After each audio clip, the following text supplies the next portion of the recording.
Em 485 a.C., quando conquistada pelos babilônios, Israel era uma terra árida, onde os poucos camponeses que a habitavam davam duro para sobreviver. Esta era a terra que Deus havia prometido para Abraão, Isaque e Jacó, e aos seus descendentes para sempre. Toda a terra que você está vendo, darei a você, Abraão, e a sua descendência para sempre. A terra não poderá ser vendida definitivamente, porque ela é minha.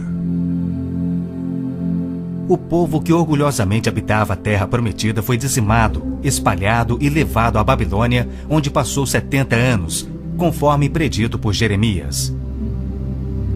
Toda esta terra se tornará uma ruína desolada, e vocês estarão sujeitos ao rei da Babilônia durante 70 anos. Muitos judeus haviam voltado a Jerusalém para reerguer o templo, mas o resto da cidade estava em ruínas, suas paredes derrubadas e portões queimados. Em meio à desolação, Deus inspirou o profeta Zacarias a proferir uma das profecias mais notáveis já registradas. Ela predizia o período bíblico conhecido como os últimos dias. Farei de Jerusalém uma taça que embriague todos os povos ao seu redor. Farei de Jerusalém uma pedra pesada para todas as nações. O cumprimento dessa profecia, após o admirável renascimento de Israel em 1948, é constatado pelo mundo todo.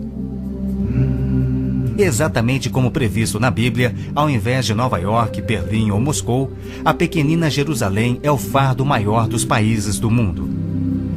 O peso que ela tem é tal que o Conselho de Segurança das Nações Unidas dedicou quase 1/3 das suas deliberações a Israel, que representa apenas 1/1000 da população mundial.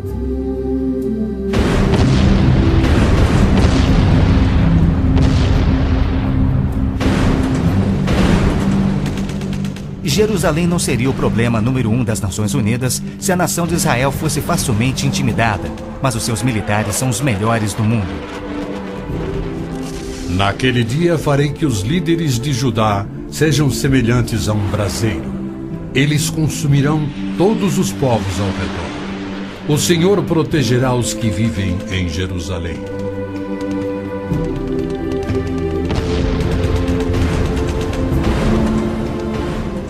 E exatamente como previsto, Israel tem devorado quem o ataca, vencendo todas as guerras, apesar de enormes desvantagens.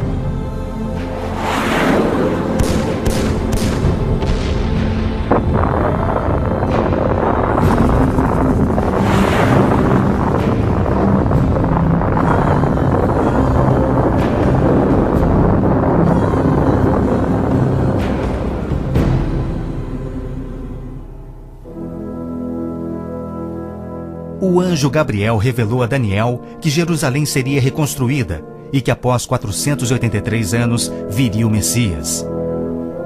E que seu próprio povo, o povo de Israel, o rejeitaria e o crucificaria. Que a cidade e o templo ficariam outra vez em ruínas. E foi assim que aconteceu. Depois o ungido será morto e já não haverá lugar para ele. A cidade e o lugar santo, o templo, serão destruídos pelo povo do governante que virá. Jesus entrou em Jerusalém no dia exato da profecia, foi aclamado como Messias e depois rejeitado.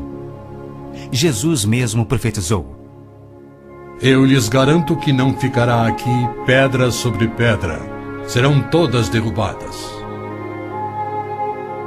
E serão levados como prisioneiros para todas as nações.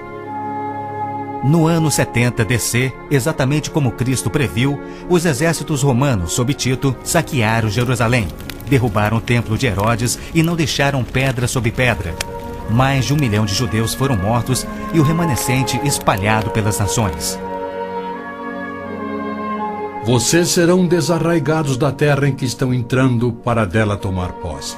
Então o Senhor os espalhará pelas nações, de um lado ao outro da terra. Os profetas de Israel também previram o antissemitismo, que perseguiria os judeus por toda parte. Vocês serão motivo de horror e objeto de zombaria e de riso para todas as nações. Espalhados entre as nações, os judeus têm sido odiados, perseguidos e mortos como nenhum outro povo, enquanto a estéril terra de Israel permaneceu de luto. Após sua visita em 1867, o escritor Mark Twain escreveu: Belém, a terra em que os anjos cantaram não é habitada por criatura alguma. A Palestina se recobre de pano de saco e cinzas, desolada e sem beleza. Em outra de suas profecias admiráveis, Jesus declarou: Jerusalém será pisada pelos gentios, até que os tempos deles se cumpram. Jerusalém foi disputada por todos os grandes povos da história. Babilônios a dominaram, depois os medo-persas. Alexandre o Grande tomou a Palestina para os gregos em cerca de 300 a.C. Depois foram os egípcios, seguidos pelos assírios e então os romanos. Invasores islâmicos se apoderaram dela, mas foram depostos nas cruzadas. Mais tarde, os mamelucos islâmicos do Egito a tomaram. Depois, os turcos otomanos reinaram por 4 séculos. E ao longo destes séculos, os judeus ali viveram e sofreram. O pleno cumprimento das profecias bíblicas sobre Israel, Jerusalém e os judeus é a prova incontestável da existência de Deus e da veracidade bíblica. Muitos pensam que as cruzadas católicas libertaram a Terra Santa para os judeus, quando, na verdade, massacraram os judeus e tomaram a terra para a Igreja Católica. O Papa Urbano II, que organizou a primeira cruzada, desafiou seus seguidores a seguirem a estrada para o Santo Sepulcro, tomando a terra daquela raça malvada e sujeitando-a ao seu domínio. Hordas de voluntários, ostentando a bandeira da cruz, massacraram os judeus, a linhagem terrena de Cristo. Isso por todo o trajeto a Jerusalém. O líder da cruzada, Godofredo de Bouillon, jurou que se vingaria pelo sangue de Cristo, matando até o último dos judeus. Ao tomarem a cidade de Davi, seus homens perseguiram os judeus até a sinagoga e atearam fogo nela. Os papas subsequentes trataram os judeus como leprosos sem qualquer direito. Entre estes, Pio VII, Leão XII, Pio VIII e Gregório XVI. O abuso de Hitler contra os judeus alemães antes da Segunda Guerra descortinou um antissemitismo fervilhante que se estendeu por todo o mundo. Ao navio transatlântico St. Louis, abarrotado com 1.100 refugiados judeus, foi negado acesso a todos os portos nas Américas do Sul, Central e do Norte.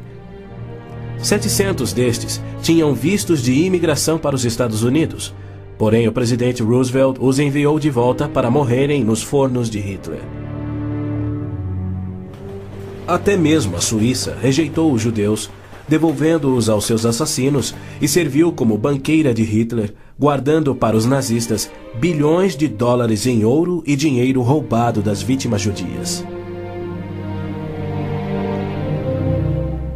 No final da Segunda Guerra, a promessa de Deus de retornar o seu povo à Terra Prometida parecia mais absurdamente ilógica do que nunca. 6 milhões de judeus perderam a vida no Holocausto de Hitler, um fato que muitos continuam a negar. Embora Adolf Eichmann relatou, enquanto prisioneiro, que o massacre dos judeus foi o maior de todos os crimes, a maior dança funesta da história da humanidade.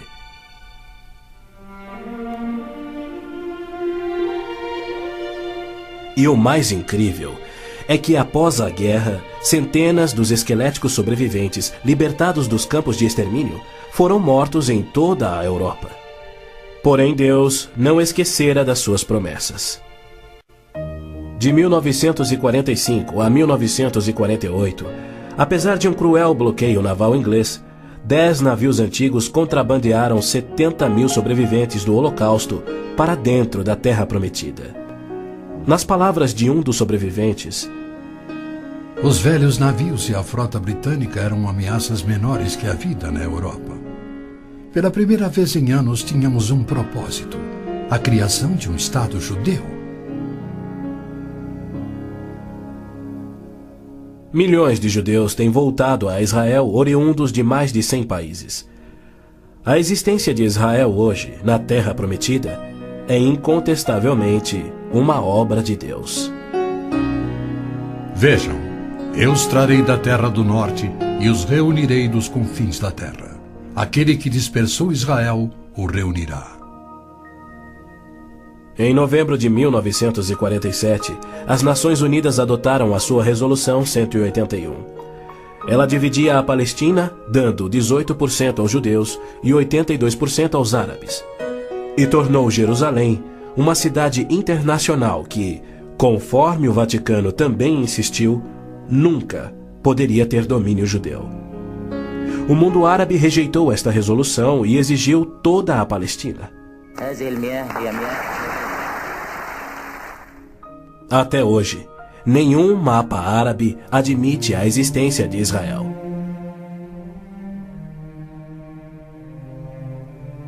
Em 14 de maio de 1948, Israel declarou sua independência. E foi imediatamente invadido por 6 nações árabes. Seus soldados eram várias vezes mais numerosos que os colonos judeus e tinham superioridade indiscutível em armas, tanques e aviões. Tendo recebido da ONU uma faixa estreita e indefensável de terra, rodeada de inimigos dispostos a exterminá-lo, Israel deveria ter sido aniquilado.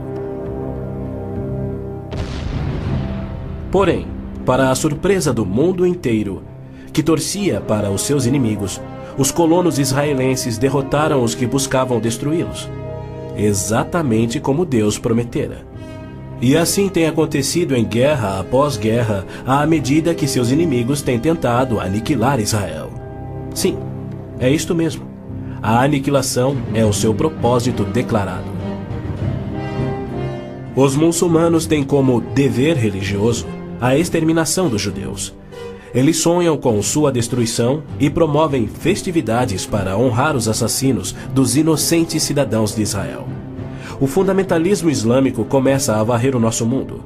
O próprio Maomé declarou: A última hora não virá antes que os muçulmanos lutem contra os judeus e os muçulmanos os matem. Mas por que a imprensa chama os terroristas muçulmanos de radicais e extremistas? Na verdade, eles apenas estão sendo fiéis ao islamismo.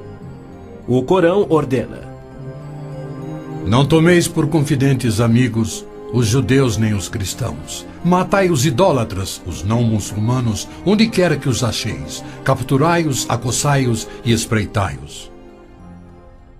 Líderes muçulmanos, religiosos e políticos ameaçam os judeus como fazia Hitler na TV, pelo rádio e alto-falantes nas ruas e nas mesquitas.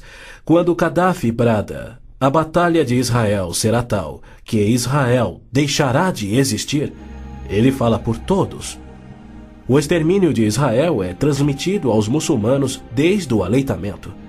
Um ministro da educação da Síria escreveu: O ódio com que doutrinamos as mentes dos nossos filhos desde o parto é sagrado.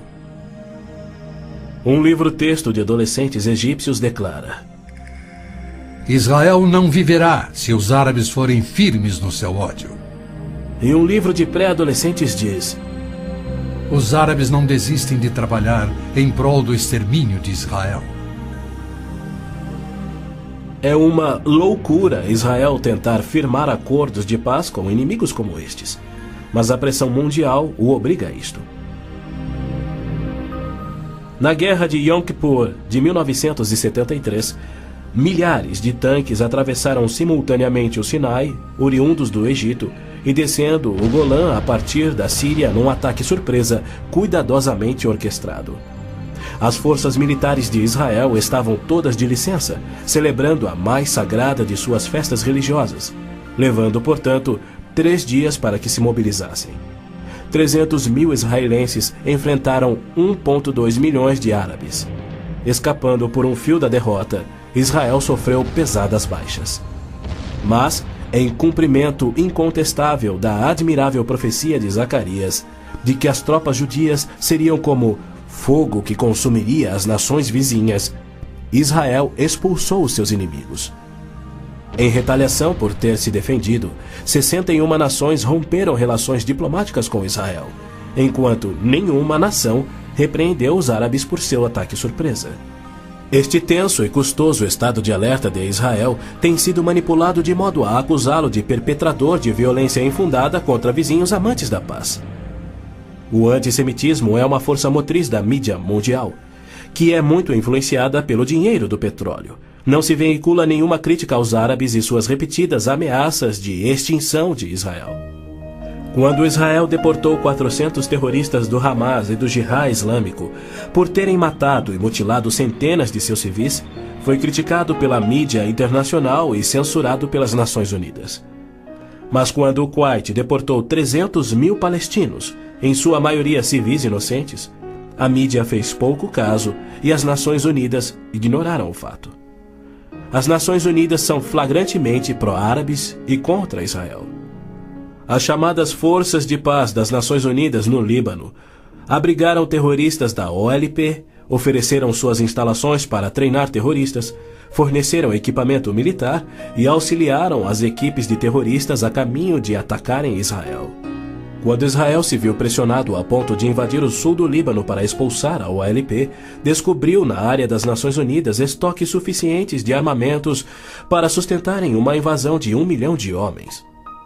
E a maioria, incrivelmente, era avançada demais para ser operada pela OLP e era obviamente destinada a uma invasão soviética. A ONU já condenou Israel mais de 370 vezes por ter se defendido, porém nunca condenou os terroristas ou os seus agressores. 2 anos após a Olimpíada de Munique, em que a OLP assassinou 11 atletas israelenses, Arafat, o seu líder, foi convidado para falar na Assembleia Geral da ONU. E foi recebido como herói, embora clamasse pela extinção de Israel. O então secretário-geral da ONU, Boutros Ghali, declarou: Os judeus devem abrir mão de sua condição de nação e do Estado de Israel para serem assimilados como uma comunidade do mundo árabe. O Domo da Rocha, no cume do Monte Moriá, está situado no coração de Jerusalém. Esta edificação de 141 mil metros quadrados inspira paixões tão explosivas que pode ser o estopim da Terceira Guerra Mundial a qualquer instante. Foi ali que Abraão obedientemente construiu um altar e colocou sobre ele o seu filho Isaque, disposto a oferecê-lo como sacrifício a Deus. Mas Deus o impediu e proveu um carneiro para substituir a Isaque. 900 anos mais tarde, há cerca de 3.000 anos, o rei Davi comprou aquele terreno santo de Araúna, o Jebuseu, para poder edificar ali um altar a seu Deus. E foi ali que Salomão construiu o primeiro templo. Do templo judeu, destruído por 2 vezes, não resta nada. Em seu lugar se ergue o Domo da Rocha, um imenso monumento ao deus islâmico da lua, o antissemita Alá.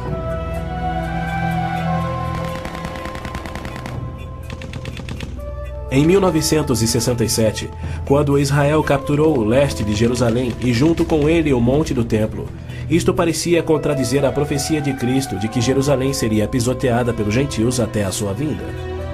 Mas, incrivelmente, Israel imediatamente devolveu o Monte do Templo aos cuidados do rei Hussein da Jordânia.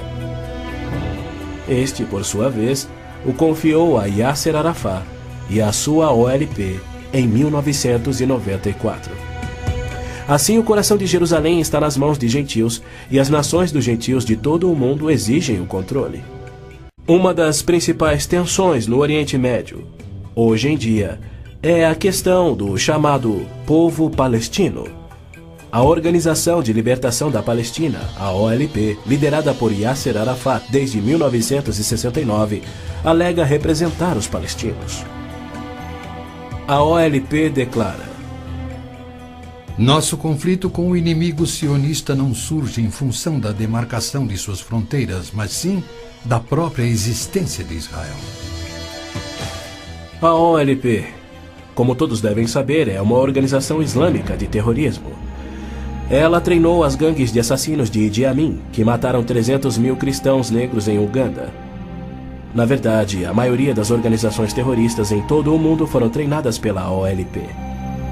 Arafat cometeu seu primeiro assassinato aos 20 anos. Sob sua liderança, a OLP se tornou a maior, a mais rica, a mais violenta e a mais sangrenta das organizações terroristas já conhecidas. Em 1970, a OLP tinha 55 bases na Jordânia, e seu terrorismo contínuo contra os civis jordanianos era tão maligno que o rei Hussein a atacou com suas tropas de beduínos e, após semanas de sangrentas batalhas, expulsou a OLP para o Líbano. Ali, a OLP aniquilou as cidades cristãs de Damour, Beit Malá, Tal Abbas e outras. A mídia fez vistas grossas ao seu reinado de terror no Líbano.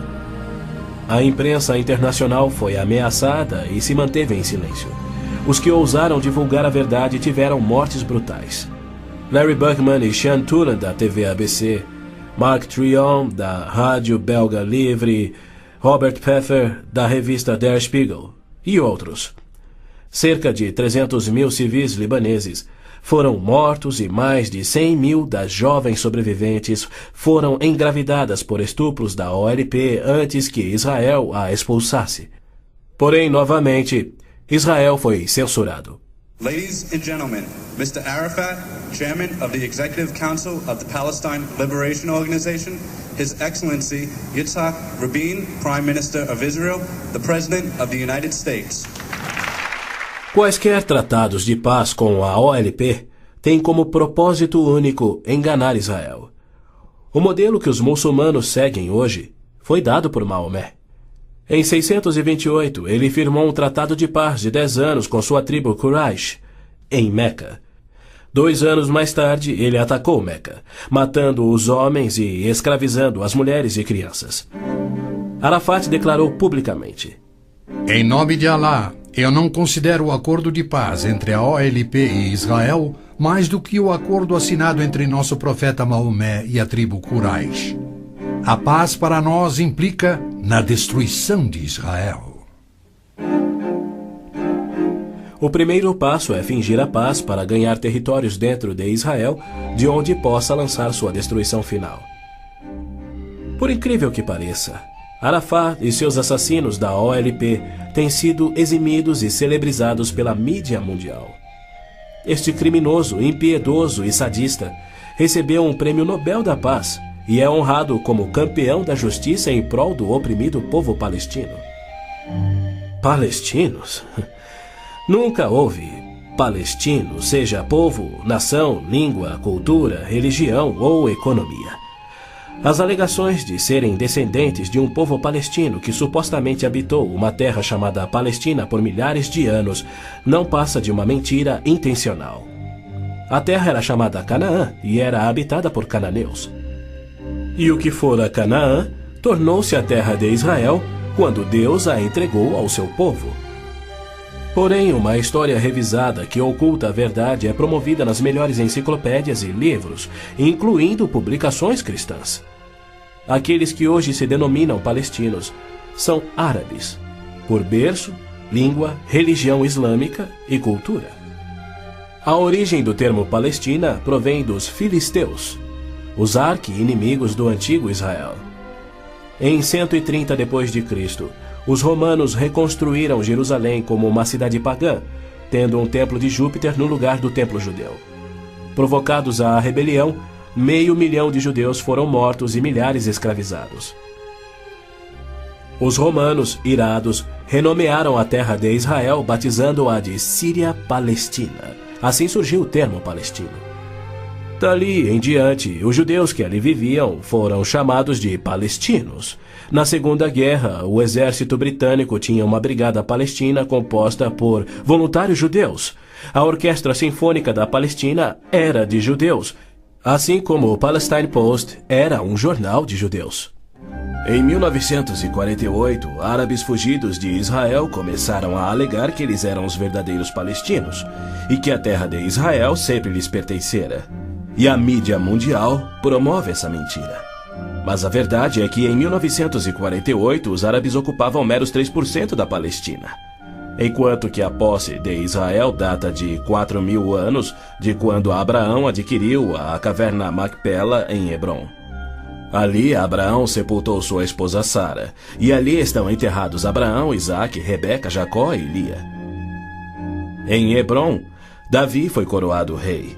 É um lugar sagrado para os judeus e não tem nada a ver com os árabes ou com o Islã. E ainda assim os muçulmanos ignoram a presença contínua dos judeus por 3.000 anos e dizem que Hebrom é sua. Construíram uma mesquita e estão determinados a expulsar todos os residentes judeus. Há meio século, o mundo convive com o problema de centenas de milhares dos autodenominados refugiados palestinos da guerra pela independência em 1948. Em mais uma mentira típica, a mídia internacional acusa os judeus de impiedosamente desalojarem a população nativa. Mas, na verdade, foi o alto comando árabe que os instruiu por rádio a deixar rapidamente a Palestina enquanto eles massacrariam os judeus. Uns 350.000 fugiram. Muitos ficaram. Os que ficaram hoje são cidadãos israelenses e atualmente compõem uns 16% do eleitorado de Israel. A Jordânia anexou o território palestino designado pela ONU, expeliu todos os judeus, destruiu as sinagogas judaicas e renomeou de margem ocidental as terras conhecidas por Judeia e Samaria desde os tempos bíblicos. Apesar dos milhões de dólares em jazidas de petróleo e uma área terrestre 700 vezes maior do que a de Israel, as nações árabes se recusam a aceitar quaisquer refugiados de 48 e a dar-lhes vida normal. Somando milhões devido à sua alta taxa de natalidade, hoje eles são restritos a vergonhosos acampamentos de refugiados em Gaza, Jordânia, Líbano, Síria e na margem ocidental. Estes infelizes são mantidos assim para que seu infortúnio seja exibido como propaganda.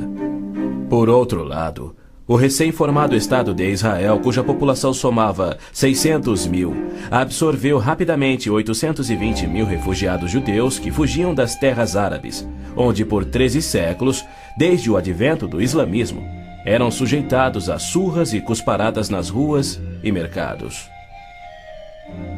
Centenas foram brutalizados ou mortos pelos muçulmanos em surtos imprevisíveis de violência e tiveram suas posses confiscadas. O renascer de Israel propiciou um refúgio acolhedor para o qual fugiram. Israel já assimilou milhões de imigrantes. Mais de 1 milhão de refugiados ficaram sob o domínio de Israel nos acampamentos em 1967, na Guerra dos 6 Dias. Israel lhes oferece terras estatais, eletricidade, água, esgoto, pavimentação e escolas, e já construiu 9 complexos residenciais para abrigar 10.000 famílias. As nações árabes, incrivelmente, se opõem ao auxílio que Israel oferece aos seus refugiados. Ainda mais incrível é que as Nações Unidas adotam anualmente as seguintes surpreendentes resoluções. A Assembleia Geral exige que Israel desista da reintegração dos palestinos na faixa de Gaza. A Assembleia Geral conclama novamente a Israel para que se retraia de quaisquer ações destinadas à reintegração dos refugiados palestinos na margem ocidental. Se formos analisar a história, Jerusalém sempre foi a capital de Israel e seus reis. Hoje em dia, cedia ao seu parlamento. Porém, embaixadas estrangeiras se situam em outros pontos. Segundo o ministro das Relações Exteriores do Vaticano, em visita a Israel em 98, a presença de Israel no lado oriental de Jerusalém constituía uma ocupação ilegal. Em março de 1999, Israel foi advertido que a União Europeia não reconhecia a sua soberania sobre Jerusalém. Numa bula papal do Jubileu de 2000, o Papa João Paulo II rejeitou novamente a soberania israelense sobre Jerusalém. Em fevereiro de 2000, o Vaticano assinou um acordo com a OLP no qual se pedia garantias internacionais de que Jerusalém fosse mantida sob controle internacional. Os maiores inimigos de Israel são o Islã e o catolicismo romano. João Paulo II tem calorosamente recebido o fascínora Yasser Arafat diversas vezes, até mesmo quando estava no auge de sua carreira como um dos assassinos e criminosos mais notórios do mundo. É claro que João Paulo II tem piamente condenado o antissemitismo, como lhe cabe fazer. Porém, ele se limita a se desculpar por atos cometidos por filhos e filhas da Igreja. E ele nunca, jamais, admitiu que os judeus e evangélicos martirizados na Inquisição o foram por política oficial da Igreja e seus papas. Roma insiste até em nossos dias que os católicos e não os judeus são o povo escolhido por Deus. Por exemplo, em 1928, um decreto do Vaticano se referia aos judeus como povo anteriormente escolhido por Deus. Em 1965, o Segundo Concílio do Vaticano declarou: a Igreja constitui o novo povo de Deus. A Roma Católica se denomina a Cidade Santa, a Cidade de Deus, a Cidade Eterna, títulos que Deus deu a Jerusalém. O interessante é que, ao invés de repreender Arafat por sua paixão por aniquilar Israel e suas crenças islâmicas anticristãs, o Papa aceitou seu convite para estar com ele em Jerusalém, celebrando a quem chamou de o nosso Jesus Cristo, entre aspas. Nosso Jesus Cristo? Segundo Arafat, Jesus foi um palestino que lutava contra Israel por sua liberdade, e o Papa apenas sorriu e o abençoou.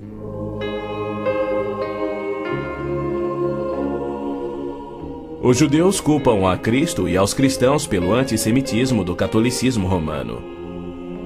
Mas o catolicismo, com seu falso evangelho de obras, sacramentos, purgatório e indulgências, não representa o cristianismo bíblico. Nenhum cristão verdadeiro poderia ser antissemita.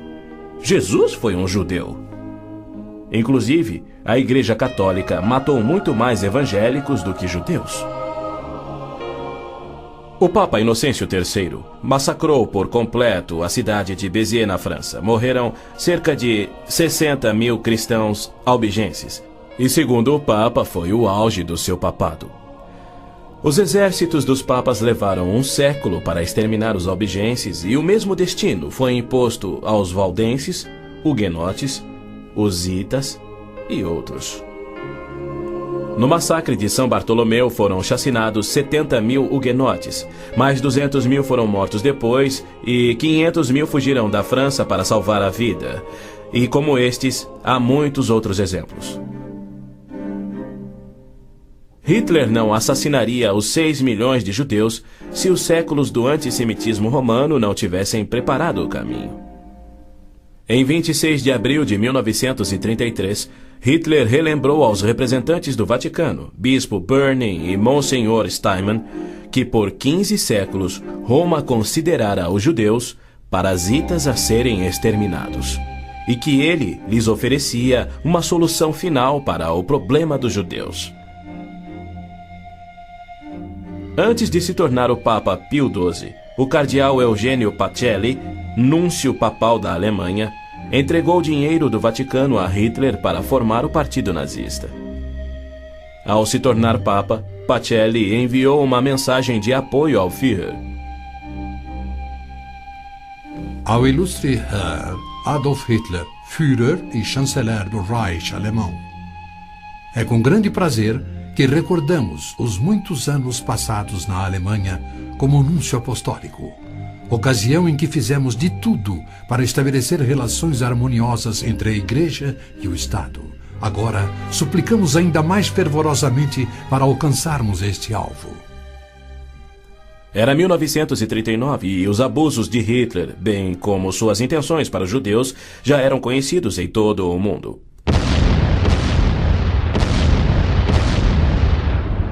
Foi em janeiro daquele ano que Hitler declarou que a guerra resultaria na, abre aspas, exterminação da raça judaica, fecha aspas.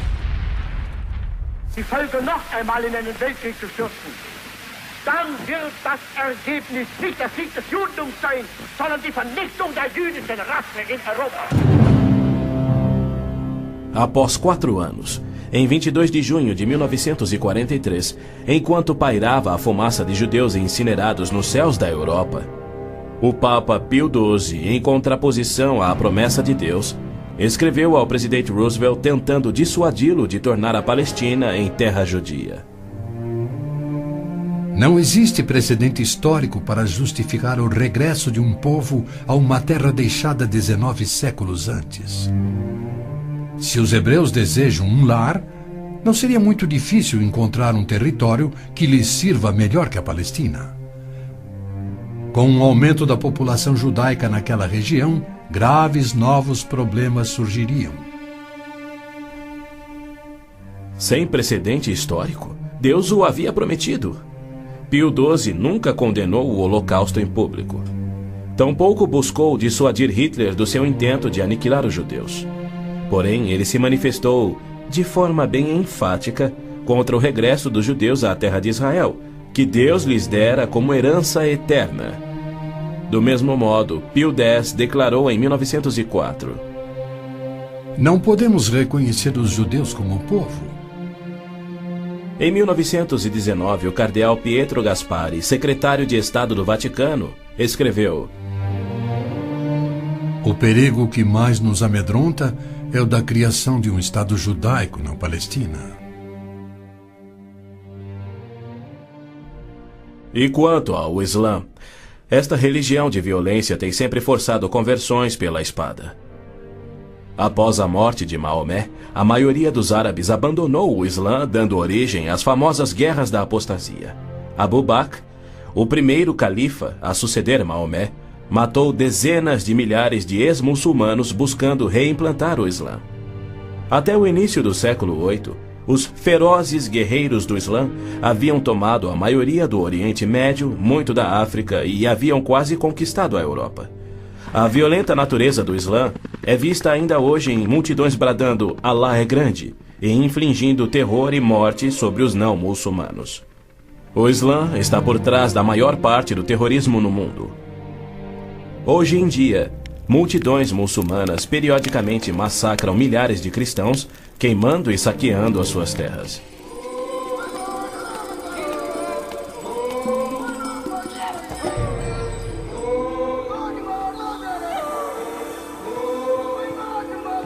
No sul do Sudão, milhões de cristãos negros estão sendo privados de alimento, escravizados e até mortos pelo governo islâmico do norte. É verdade que os judeus foram mortos durante as cruzadas, mas isso foi contra o ensinamento de Cristo e seu divino exemplo. Já os terroristas muçulmanos matam como forma de obediência a Alá, em obediência ao Corão e ao ensino e exemplo de Maomé. Qualquer estudioso muçulmano concordará ser o dever sagrado de todo muçulmano em todas as eras praticar guerra santa o quanto for possível para forçar o mundo inteiro à submissão ao Islã. O Corão mantém mais de 100 versículos sobre lutar e matar neste propósito. Porém, a mídia internacional insiste em descrever o Islã como religião pacífica. Tony Blair, o premier britânico, classificou o Islã dizendo ser sinônimo da paz, tolerância, além de uma força para o bem. Muitos políticos de destaque no Ocidente têm elogiado o Islã e seus caminhos pacíficos, e líderes religiosos também. E que seu próprio povo, o povo de Israel, o rejeitaria e o crucificaria. Que a cidade e o templo ficariam outra vez em ruínas. E foi assim que aconteceu. Depois o ungido será morto e já não haverá lugar para ele. A cidade e o lugar santo, o templo, serão destruídos pelo povo do governante que virá. Jesus entrou em Jerusalém no dia exato da profecia. Foi aclamado como Messias e depois rejeitado. Jesus mesmo profetizou: Eu lhes garanto que não ficará aqui pedra sobre pedra. Serão todas derrubadas. E serão levados como prisioneiros para todas as nações. No ano 70 DC, exatamente como Cristo previu, os exércitos romanos sob Tito saquearam Jerusalém, derrubaram o templo de Herodes e não deixaram pedra sobre pedra. Mais de 1 milhão de judeus foram mortos e o remanescente espalhado pelas nações. Vocês serão desarraigados da terra em que estão entrando para Não seria o problema número 1 das Nações Unidas se a nação de Israel fosse facilmente intimidada, mas os seus militares são os melhores do mundo. Naquele dia farei que os líderes de Judá sejam semelhantes a um braseiro. Eles consumirão todos os povos ao redor. O Senhor protegerá os que vivem em Jerusalém.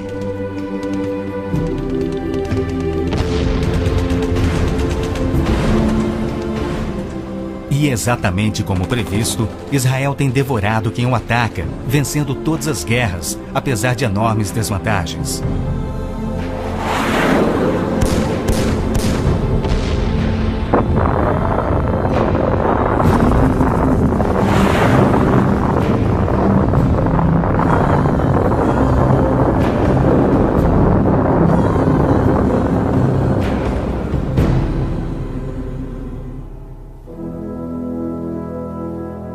O anjo Gabriel revelou a Daniel que Jerusalém seria reconstruída e que após 483 anos viria o Messias.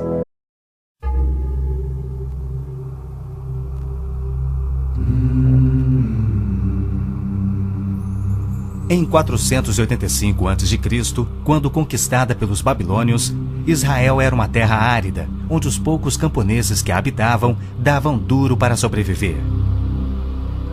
Esta era a terra que Deus havia prometido para Abraão, Isaque e Jacó, e aos seus descendentes para sempre. Toda a terra que você está vendo, darei a você, Abraão, e a sua descendência para sempre. A terra não poderá ser vendida definitivamente, porque ela é minha. O povo que orgulhosamente habitava a terra prometida foi dizimado, espalhado e levado à Babilônia, onde passou 70 anos, conforme predito por Jeremias. Toda esta terra se tornará uma ruína desolada, e vocês estarão sujeitos ao rei da Babilônia durante 70 anos. Muitos judeus haviam voltado a Jerusalém para reerguer o templo, mas o resto da cidade estava em ruínas, suas paredes derrubadas e portões queimados. Em meio à desolação, Deus inspirou o profeta Zacarias a proferir uma das profecias mais notáveis já registradas. Ela predizia o período bíblico conhecido como os últimos dias. Farei de Jerusalém uma taça que embriague todos os povos ao seu redor. Farei de Jerusalém uma pedra pesada para todas as nações. O cumprimento dessa profecia após o admirável renascimento de Israel em 1948 é constatado pelo mundo todo. Exatamente como previsto na Bíblia, ao invés de Nova York, Berlim ou Moscou, a pequenina Jerusalém é o fardo maior dos países do mundo. O peso que ela tem é tal que o Conselho de Segurança das Nações Unidas dedicou quase 1/3 das suas deliberações a Israel, que representa apenas 1/1000 da população mundial.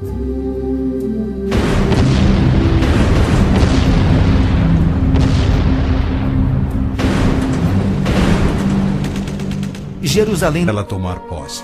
Então o Senhor os espalhará pelas nações, de um lado ao outro da terra.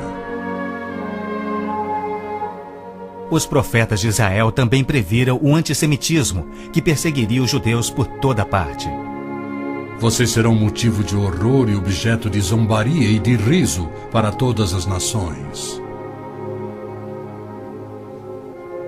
Espalhados entre as nações, os judeus têm sido odiados, perseguidos e mortos como nenhum outro povo, enquanto a estéril terra de Israel permaneceu de luto.